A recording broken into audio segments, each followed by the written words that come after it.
Baru-baru ini, kita dikejutkan dengan kenyataan tidak berasas dari seorang menteri besar di utara semenanjung Malaysia.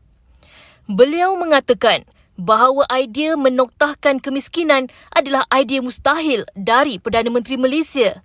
Malah menyifatkan Perdana Menteri Malaysia tidak tahu apa-apa tentang kemiskinan kerana bukan terlahir dalam golongan miskin seperti dirinya.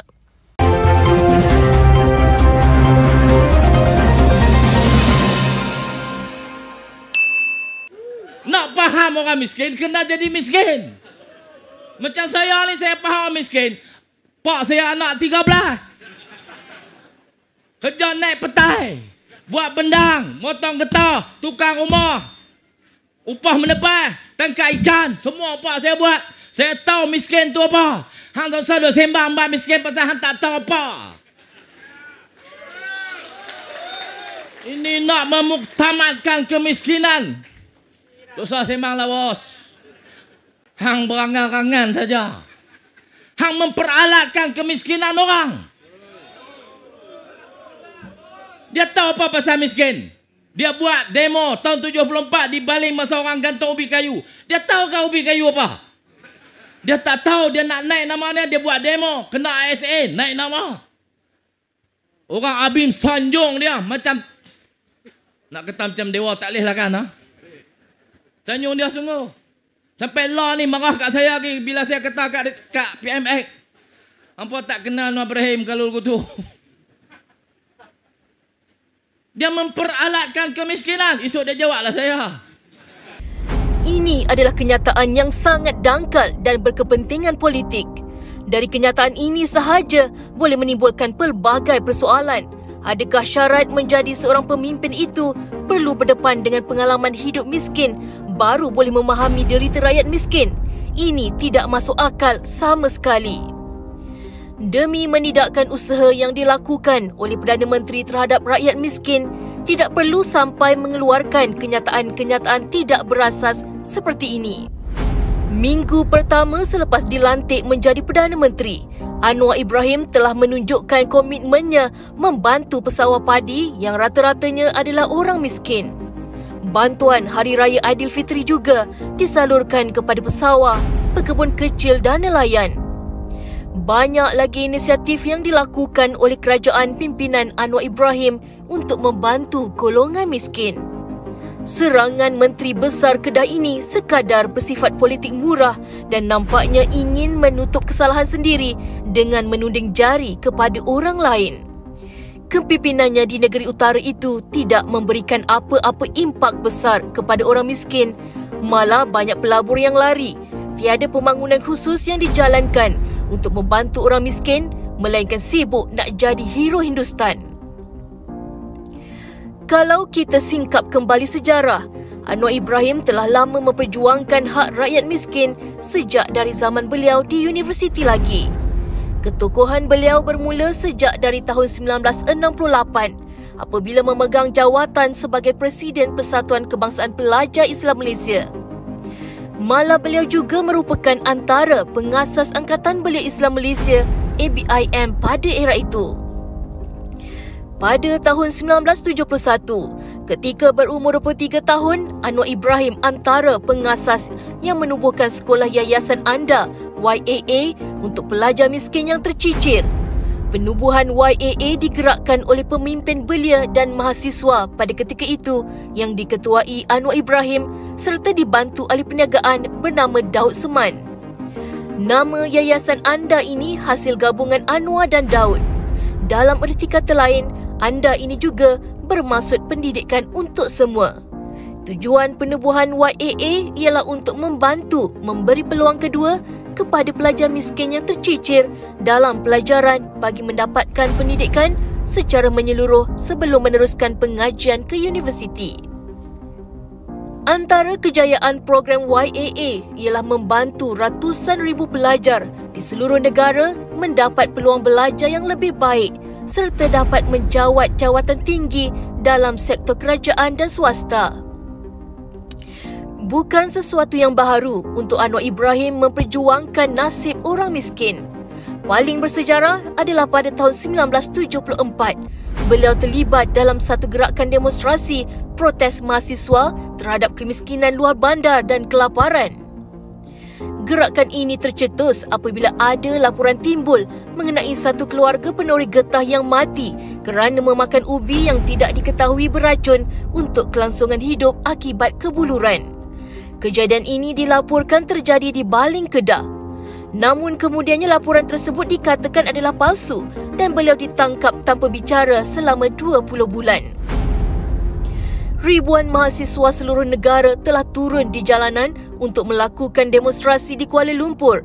Mereka menuntut agar kerajaan pada ketika itu menyelesaikan isu kemiskinan dan kebuluran rakyat, terutama sekali yang berada di luar bandar. Anwar Ibrahim yang masih muda pada ketika itu melihat isu kemiskinan ini bukan sesuatu yang boleh diambil ringan oleh kerajaan, malah melibatkan nyawa rakyat. Beliau berjaya membangkitkan semangat di kalangan mahasiswa dan memberikan kesedaran tentang kepentingan membela nasib rakyat miskin, mengetepikan perasaan takut dan terus berjuang mempertahankan hak orang miskin. Dalam kejadian 1974 itu, lebih 1,000 mahasiswa ditahan oleh polis untuk siasatan. Akibat daripada tindakannya itu, Anwar telah dipenjarakan di bawah Akta Keselamatan Dalam Negeri ISA yang membenarkan penahanan tanpa bicara. Beliau menghabiskan masa 20 bulan di kem tahanan Kamunting. Tetapi peristiwa ini tidak melemahkan semangat Anwar. Namun peristiwa ini didakwa hanya plotnya dirancang untuk menaikkan nama Anwar Ibrahim. Benarkah begitu? Sengaja rancang untuk menaikkan nama? Untuk apa? Apa faedah yang Anwar terima hasil dari demonstrasi mahasiswa itu? Beliau boleh sahaja mengabaikan isu kemiskinan tersebut dan hidup seperti biasa. Kenapa beliau susah-susah memperjuangkan nasib orang miskin? Beliau bukan anak orang miskin, bukan ahli mana-mana parti, cuma pimpinan pelajar sahaja. Kenapa perlu memperjudikan masa depan sendiri demi memperjuangkan nasib orang miskin? Itulah teras perjuangan Anwar Ibrahim sejak dari dahulu lagi, iaitu keadilan. Setiap rakyat yang hidup dalam negara ini perlu diberikan keadilan. Asas prinsip inilah beliau pegang sehingga sekarang dan cuba menentang sistem yang sudah lama korup dalam negara ini, iaitu rasuah. Membangkitkan perasaan tanggungjawab di dalam pelajar-pelajar, tak kira pelajar itu bangsa apa, agama apa, kami sama-sama turun memberikan semangat dan sokongan kepada beliau. Dan ketika itu alhamdulillah kita tak rasa takut. Walaupun diburu oleh FRU, walaupun dihantar gas-gas pemedih mata, walaupun dipukul dengan belantan, kami tetap berada di sana. Dan saya salah seorang daripada yang tertangkap dan dimasukkan ke dalam penjara di Jalan Semarak. Oleh kerana terlalu ramai pelajar-pelajar yang ditangkap ketika itu, maka kami diletakkan bukan dalam penjara tapi dalam satu dewan khas, 2-3 dewan rasanya. Dan kami ditahan selama 3 hari saja. Sebenarnya tak adalah macam Datuk Seri Anwar Ibrahim terpaksa dipenjarakan bertahun-tahun lamanya. Tapi peristiwa itu mencetus satu perasaan yang bukan marah, satu kesedaran bahawa dia merupakan satu pemimpin yang sangat berkaliber, yang sangat berpengaruh dan sangat dapat menyatukan pelajar-pelajar berbilang kaum ini dari berbeza latar belakang. Itulah perjuangan reformasi Anwar Ibrahim yang sering dilaung-laungkan. Dengan semangat dan karisma yang ada pada Anwar Ibrahim, beliau berjaya mendapat kepercayaan yang luar biasa dalam bidang politik, sehinggakan pernah dilantik sebagai Menteri Kewangan dan juga Timbalan Perdana Menteri.